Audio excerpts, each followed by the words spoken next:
Das Letzte, das ist immer das Beste.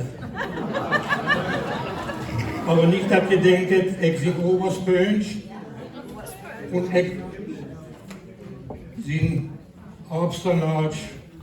Das bin ich nicht. Oberspönsch, das ist, wenn einer innebild ist. Und Obsternatsch, dann ist es so neumerklug oder so obsessig. Und das bin ich nicht. Ich will jetzt bloß mal sagen,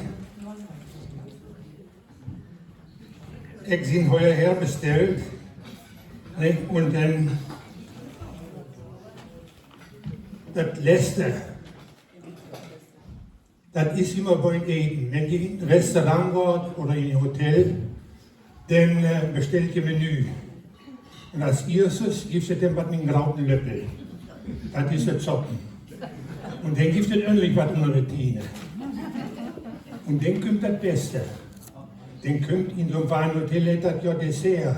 Wo ich in Hause war, ich das Kompott. Dann gibt es das Kompott.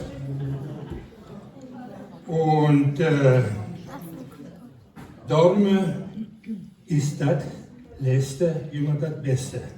Jetzt kommt ein ins Studio und das hat so mindestens 120 Kilo oder 150. Und dann sagt er zu den Therapeuten, sagt er, ich will abnehmen. Da sagt der Therapeut, ja, Bewegung. Da sagt er, ich warte doch an Knie beugen und laufen. Da sagt er, nee, nicht diese Grautenbewegungen. Der Lütchen, du weißt doch, wenn beim Eten, wenn Kompott gibt, dann machen wir einfach mal bloß so. Die Lütchenbewegungen, da helfen besser als das graute Rauchen und dann alles Tages. Müsst ihr merken, wenn ihr abnehmen wollt, die Lütchenbewegungen, einfach mal so machen. Nee. Ich will es nicht. Ja, und ich soll heuer herkommen nach Südke und soll Ossern fängen. Die sind mit Strickmecke hatten. Und in Südke gibt es keine Ossern mehr. Da gibt es nur noch ein Lama und noch so ein paar Lütze Dölmers. Da kann ich ja nicht empfangen. Also nee, das kann ich ja nur nicht. Und weil ja nur nicht ein Unglück alleine kommt, ne? Wenn kein Glück ist, dann kommt auch noch Pech dazu. Der tut nicht mit auch ihr retten. Und in Köpen, der stürzt den Laden, ein Rapatsch, Leute, der lacht da an der Halbe. Ja, dann ist es so.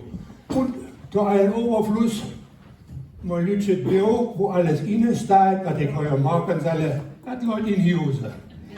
Nun sind wir da. Jetzt haben wir das Problem. Ja, nun müssen wir improvisieren. Und das Improvisieren, das fängt so an.